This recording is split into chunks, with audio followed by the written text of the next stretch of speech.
Hei de escrever um romance. 273 páginas e um ponto, bem no final. Afinal, é no romance que tudo se completa. Nele as astúcias, as ruínas, as proezas, as clemências, as tragédias, e as aspas, e os travessões, e as vírgulas, e os parênteses, e as reticências. Deverá conter capítulos com números romanos ou títulos singelos que apresentem a cronologia dos fatos, os equívocos gerados pelos rumores, as minúcias dos pratos servidos, o duelo entre as partes, os vícios dos desesperados. Sem esquecer as letras capitulares e contornos que completem o volume, contendo prefácio, índice, pós-fácio, sumário, glossário. No centro, o narrador e personagens. Ou narrador-personagem, ou personagens narradas. E narrador onisciente. Será onipotente, onipresente, observador, o que for preciso, se preciso for. O mais é poesia, prosa patética, perfumaria. Borges, no conto É o Imortal, admite sem admitir que o texto é apócrifo. E eu penso, sem pensar, em roubar toda a forma de escrita que me permita multiplicar as páginas e levá-las às 300 a que me proponho. Dizia-me tenaz, persistente, disciplinado, testudo, em uma infância que não tive à beira de uma lareira ardente por pinhas que alimentavam fogo. Não trouxe nada da infância, primeira demência, que se aproxime da tenacidade situada. E este romance seria, em poucas provas, a única réstia que me ataria a esta. Essa, que era esta no parágrafo acima, não foi brilhante. A cada peteca ganha, que bolas de gude eram, perdia 10. As 10 perdidas eram empenhadas na tentativa de aparar o peão na palma da mão. E logo, logo, dezenas devia. Espiribol. A cada volta que a bola dava, presa àquela corda, meu fracasso se anunciava. O encolhimento da corda acelerava o tempo. Esse jogo nefasto, esporte de anedota, exigia anos de rodas gigantes, carrosséis, portas giratórias e toda sorte de diversão que produzisse enjoo, para que a prática se tornasse habilidade. Quem tonto não ficasse, se prófugo, poderia considerar-se a salvo em qualquer embarcação que encarasse o alto mar. Alguém menos esportista ou pouco dado a especialidades atléticas não entenderia o que fazem 4 pessoas, uma em cada quadrante de uma circunferência, em torno de um mastro proeminente, sapecando bufetes numa bola ovalada presa à ponta de uma corda, presa ao topo do mastro. Daquela mesma essa que foi esta, a tal da infância, não guardo rancor, mas fundamentou meu insucesso. Um homem não pode esperar glórias se chupou o dedo até os 12, urinou-se até os 13 e acreditou no bom velhinho até os 14. Se não desfilou com destreza em luxuoso equilíbrio sobre altos muros, se não cortou pipa com cerol, se lhe caiu da mão a pedra antes do arremesso fatal na pipira. Esse homem não verá adornos no seu túmulo se não hasteou a bandeira nacional na escola primária para o despeito de alunos menos competentes. O exercício era fulminar o almofadinha com o olhar e adubar a semente da inveja que alicerça o futuro de todo derrotado.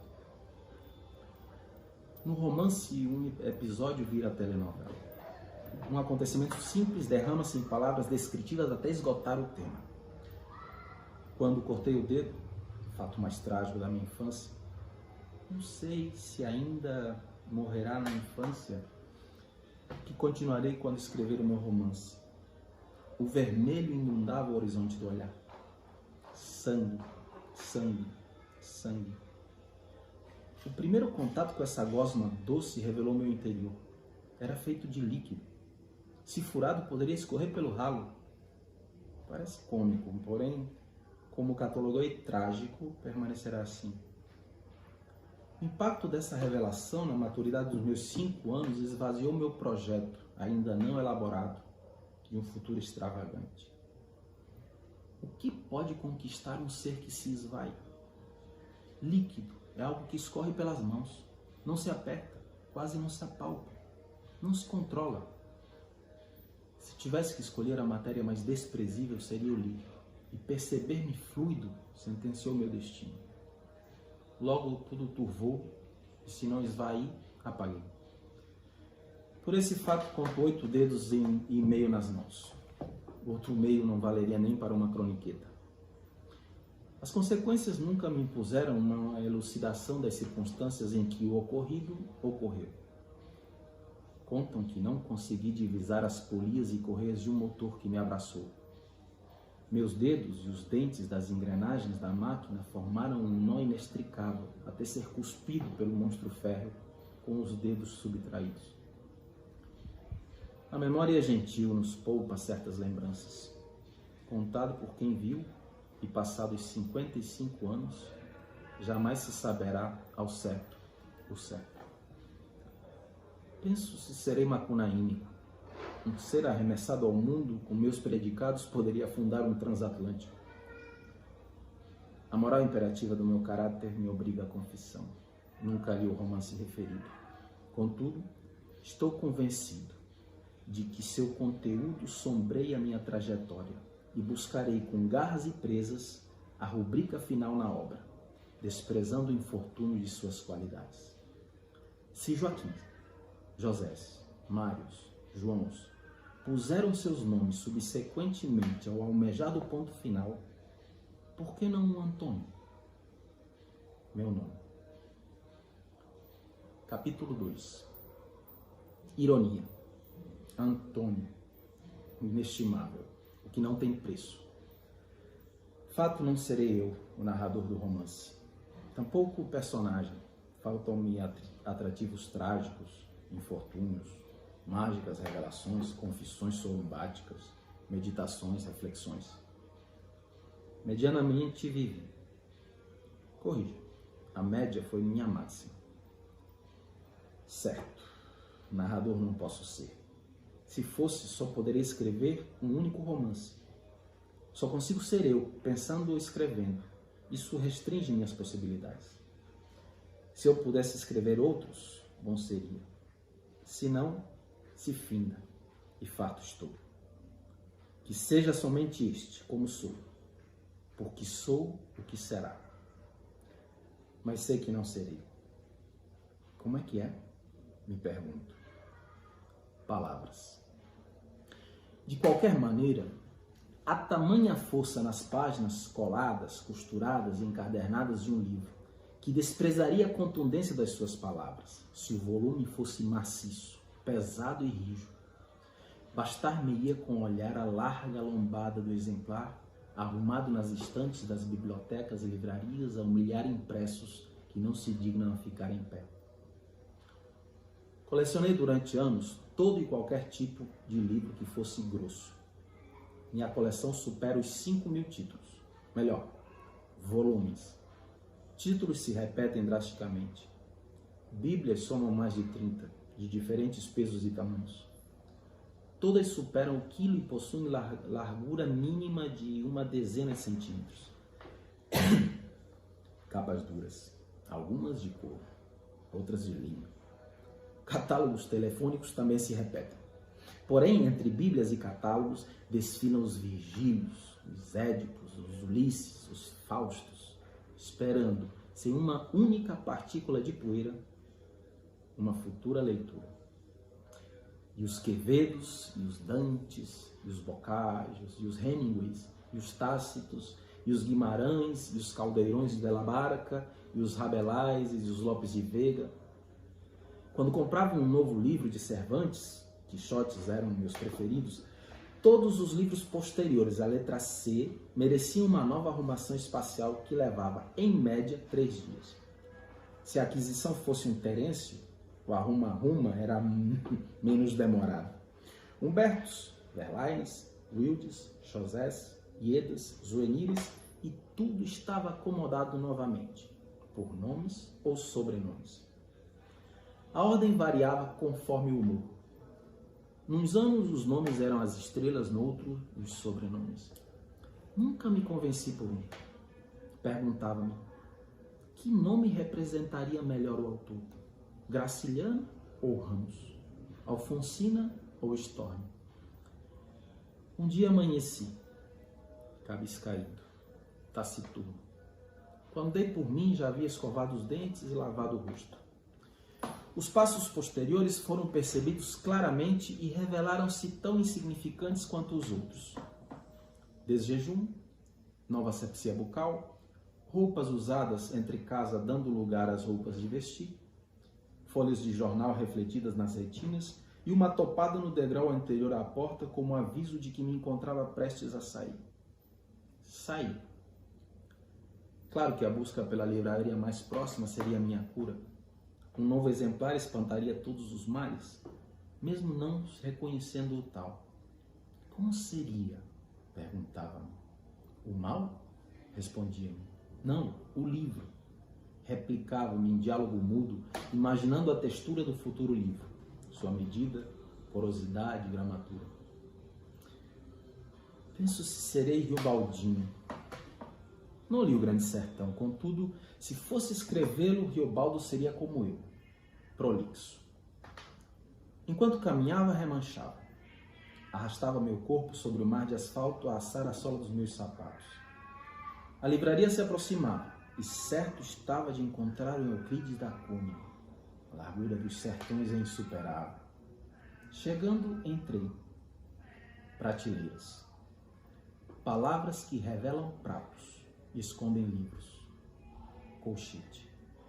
Indagado, responderia que nelas os pratos mostram a face e os livros apenas a lambada. Fecha colchete. Um desdobramento de prateleiras à minha frente, uma em cima da outra, imagem babélica para o meu deleite. Deparei-me imediatamente com a primeira edição do dicionário House. Minha jornada estava concluída. Um exemplar digno de nota, robusto, pesado, corpulento. Suas folhas finíssimas multiplicavam as páginas contundentemente. 2.922. Capa duríssima, de cartão, quase madeira, envolta por um elegante linho ocre. Uma formosura. Tudo havia passado. O mal que não se identificara desapareceria imediatamente sem deixar vestígio. Eu estava novamente radiante, ansioso para acomodar um novíssimo dicionário na estante. O entusiasmo era tamanho que não sei se paguei. Lembro-me vagamente de um sininho a tilintar enquanto a porta da livraria batia com excessiva força. Não saberia dizer como cheguei. Um sem-fim de cores, ruídos e cheiros que passaram velozmente por meus olhos, ouvidos e narinas, serve para reproduzir o retorno da livraria até a minha casa. Como um relâmpago, abri a porta e entrei. A imagem é a de um homem congelado diante das prateleiras de livros. Petrificado diante da parede de papel, percebi que não restara um único centímetro de espaço entre as centenas de exemplares que se distribuíam criteriosamente entre as prateleiras. Desolado, me sentei no house que caíra das mãos. Pasmo. Foi o último. Parei de comprar. Capítulo 3. Descrevi mal. Infundado. A fraude acusa. Um Machado jamais esqueceria os detalhes. Aqueles que fazem um romance. Se assim penso, pior será no verbo. Personagens fragmentados. Nenhuns. Ela sim, completa. Tudo foi antes, durante e depois de A. Como não podia mais comprar livros, a vida me obrigou a olhar o horizonte. Não podia, repito. As estantes não reconheceram centímetro algum desperdiçado. Organizei e reorganizei por dias, dezenas, buscando o recanto do próximo exemplar, em vão. Sobrou o mundo, e nele me joguei. Agora, que é outrora, quando andava, olhava-o todo. Sem livros para comprar, a paisagem se agigantava e pessoas existiam, diversas, em atividades tão distintas quanto as formas dos livros que colecionei. Nas próprias livrarias havia, detrás dos balcões de atendimento ou circulando pelas estantes, vários fulanos e cicranas que me passaram desapercebidos durante as compras. Agora eram, uma dentre todas, alta, Pensei que sim, porque vi imediatamente seu pescoço. Certamente o resto, ou aquilo que se apoiava no pescoço, se apresentava acima da altura dos meus olhos, o que, sem maiores matemáticas, sugeria que me levava uma cabeça.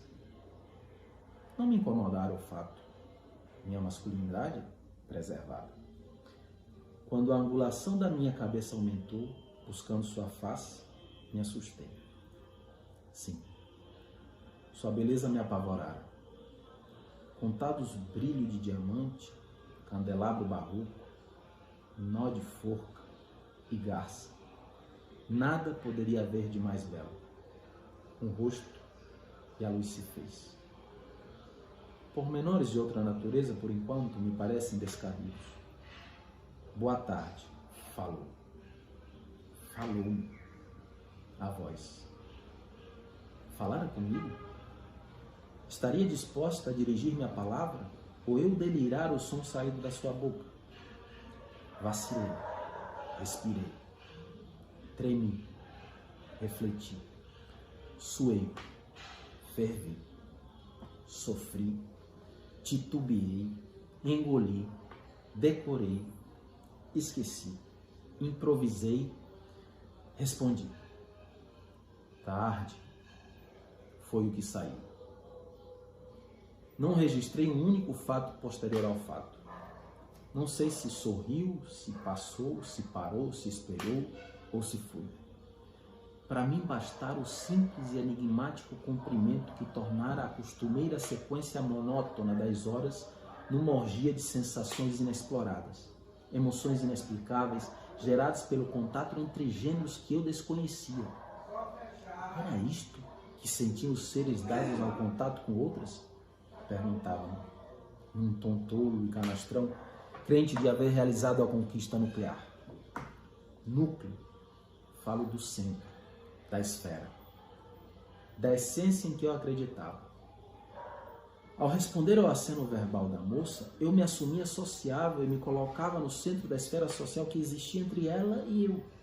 Naquele momento, nós centralizávamos o mundo. Tudo que nos circundava era periferia.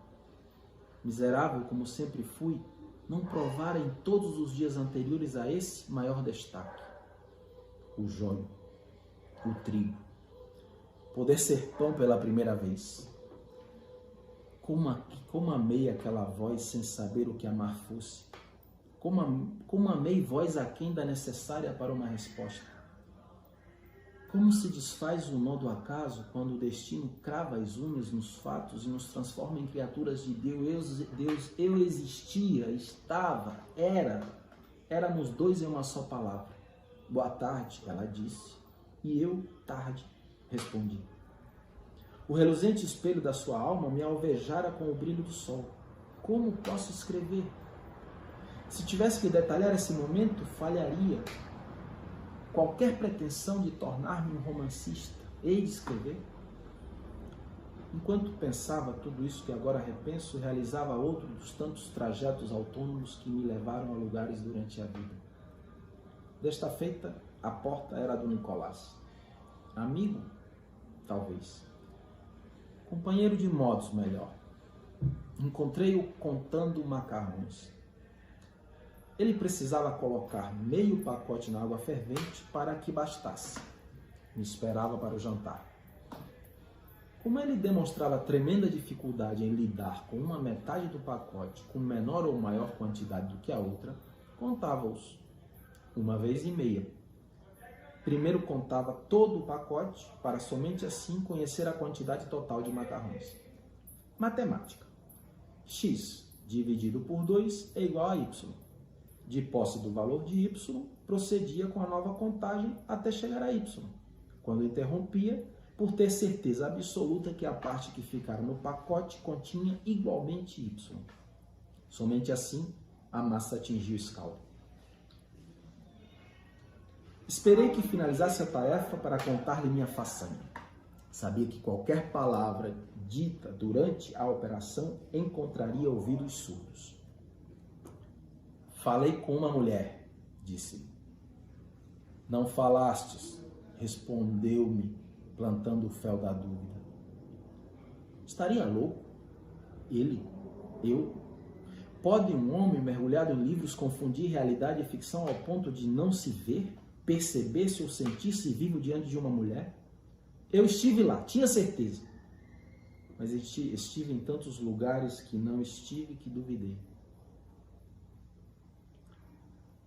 Capítulo 4. Parece exagerado quando falo da minha desventura. Amigos, ou aqueles a quem chamo assim, dizem isso, exagerado. O que eles desconhecem é a enorme responsabilidade dos dias de rejeição. Quando você convida para dançar uma amiguinha de turma, nas festinhas de aniversário, espere um sim ou um não, nunca uma gargalhada. Quando adolescente, você convida a vizinha para sair, espere um sim ou um não, nunca uma fuga. Quando adulto, você contrata uma prostituta para satisfazer necessidades sexuais, espera, no pior dos casos, um aumento no preço do programa, nunca um não. Era natural que eu estivesse eufórico. Nicolás não compreendera a importância do ocorrido. Colocou os pratos na mesa e serviu algum tipo de massa retorcida.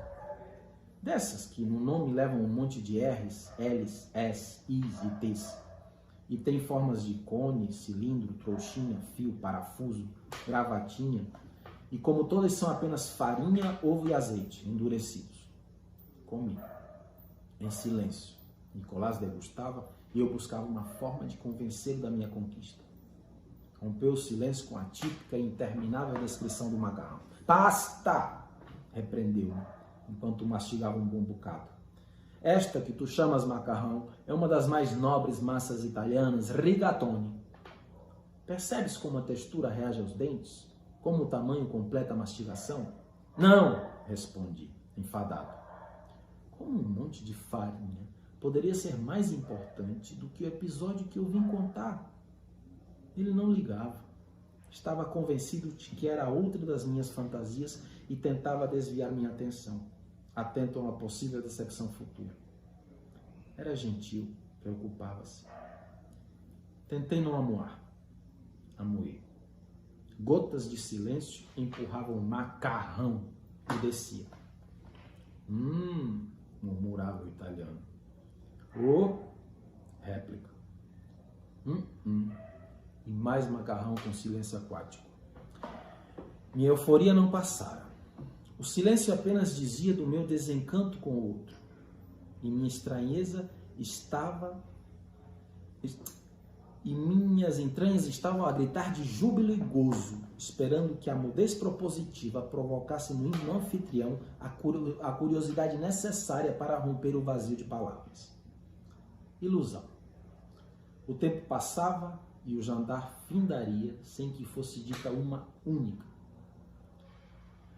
Levantando os pratos, que diziam ser de porcelana, exclamou: Não sejas tolo! Tolo? Algo pode ser maior que o teu molho? Ragu, disse-me e calou. Nosso silêncio não foi catatônico. Um derramamento de gestos se reproduziu durante as horas seguintes e parecíamos palhaços num jogo mímico nervoso, disputado com ticos, acenos, sinais e resmungos.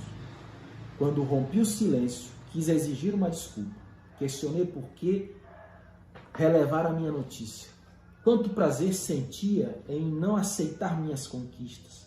Quanta miséria a mais poderia esperar para me acontecer. Quantas vitórias ele me negaria com discursos. Discursos foi o que ouvi. Por minutos, ininterruptamente. Quando me calei, arrematou. Digo-te, não tens nada, nem um nome, nem um endereço, nem sequer sabes se essa bambina existe de fato. Enfadas-te comigo sem perceber que continuei sozinho, se não sou eu a te aturar secas de tédio. Diz-me o nome dessa mulher, um apodo. Quem a conhece? Onde trabalha? Um sinal de sua existência. Continua a armazenar teus livros, que assim és feliz. Duram os dias no delírio de uma existência, de uma excêntrica relação? Não, passam voando. Vai-se a tua vida desperdiçada com esperanças tolas. Julgas-te digno agora, depois de todos os teus anos de mediana vivência? Somos párias, excluídos, anônimos. Que mulher pode te querer? Querer-me? Contenta-te com a tua destreza para procurar livros, que esta te mantém distraído, apesar de não entender como consegues, se não gostas de falar. Colchete. O segredo está no silêncio. Uma biblioteca, uma livraria, não se desvenda perguntando. É no silêncio que se revelam os títulos. A passada do olhar pelas letras verticalizadas, a impostura vertebral provocada pela posição dos livros na tábua, leve pendor de pescoço em busca do tesouro. Não há vendedor ou bibliotecário capaz de transpor a blindagem provocada pelo silêncio de quem busca. A mudez, o olhar seco e um gesto autossuficiente e cordial repelem as investidas dos mais prestativos. Um silêncio profundo e o nome se revela. As letras cravadas no papel ganham relevo diante dos olhos de quem vê em silêncio. O mesmo silêncio que ouvia enquanto Nicolás continuava falando. Parece que tudo que não falas durante o dia reservas para falar comigo, eu que não gosto de ouvir. Sempre lamentei o desprezo recebido pelos colchetes, desperdiçados em meras citações sobre textos de outrem e outros detalhes ainda menores. Parênteses retos, belos, delgados. Se eu escrevesse o romance, eles, os colchetes, seriam prestigiados.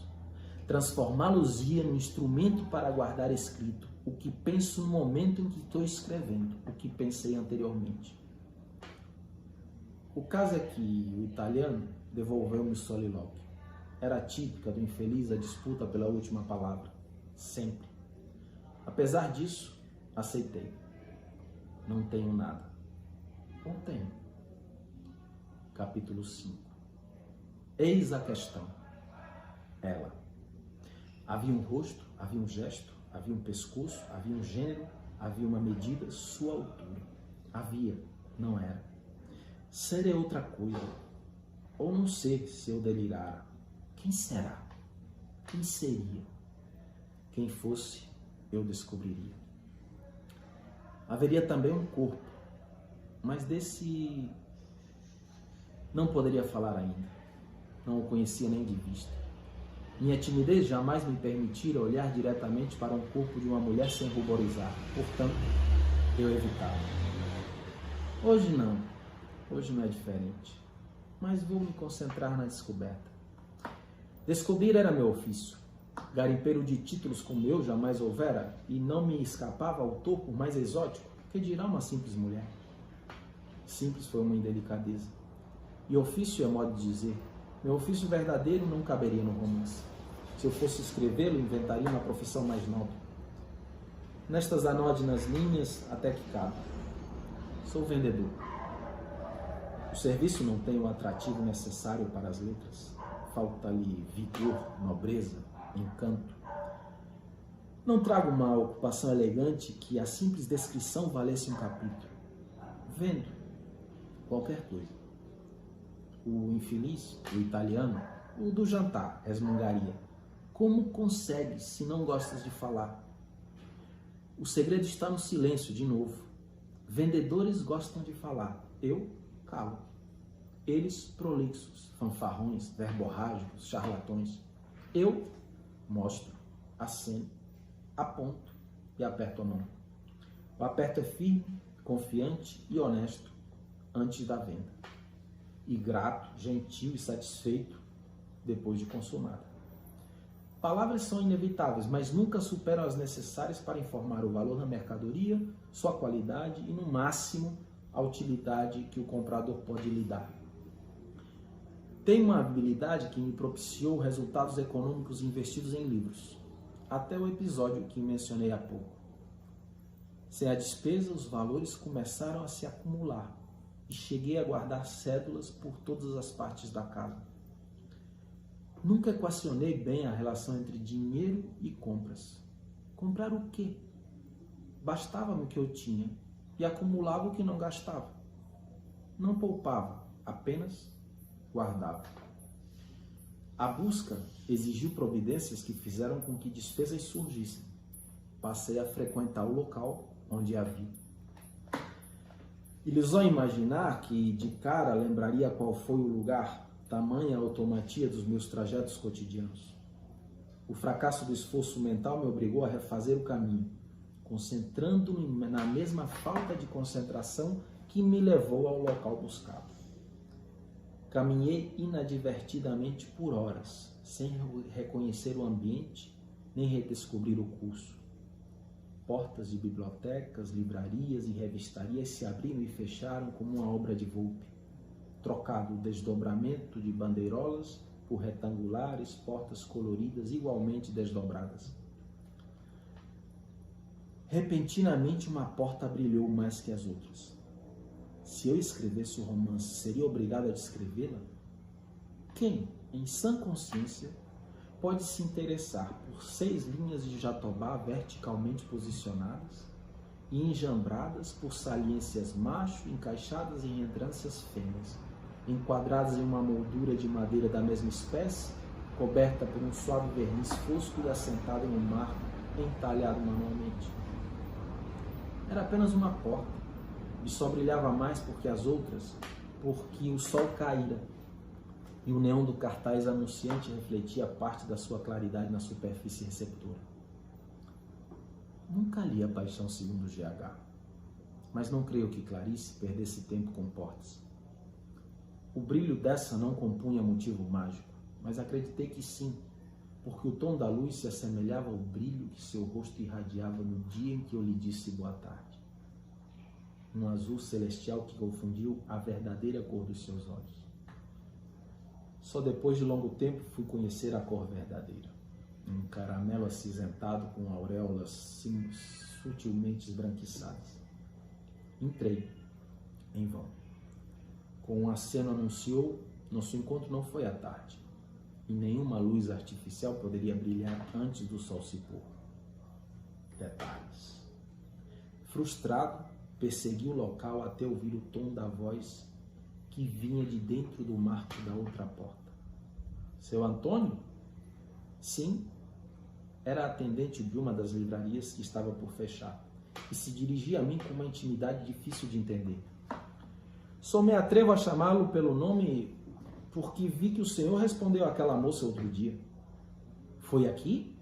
Respondi eufórico, apesar de saber que minha maior euforia não seria externamente percebida nem pelo mais sensível humano. Foi. Também foi a primeira vez que ouvi sua voz. Até então só nos comunicávamos por gesto. O senhor chega, olha, pega um livro, levanta-o, eu aponto para o preço, que sempre está de lápis na primeira página, o senhor paga e se vai. Venho muito aqui? Perguntei. Ela sorriu e só depois das palavras saírem da minha boca foi que busquei desesperadamente apanhá-las e trazê-las de volta, mas era tarde e a bobagem dita. Apenas sorri para não prolongar demasiadamente o contato, enquanto tentava entender como sabia o meu nome. Confesso que não lembro da moça, nem do local, nem do gesto, nem dos preços. Padeço de falta de entusiasmo com o contato humano. Padecia. O caso é que era esse o local onde a encontrei. Bastava paciência e um dia ela apareceria de novo. Minha estranheza não chegaria ao ponto de acampar na livraria, então procurei montar uma estratégia de cobertura temporal que fosse o mais sutil possível, para que a imagem associal não se agravasse. No futuro poderia precisar da impressão da moça sobre mim, e qualquer retrocesso na minha reputação de sociopata favoreceria minha aproximação com ela. Ela não é a atendente da livraria. É a. Como frequentaria a livraria novamente se eu não comprava mais livros? Eis a questão. De novo.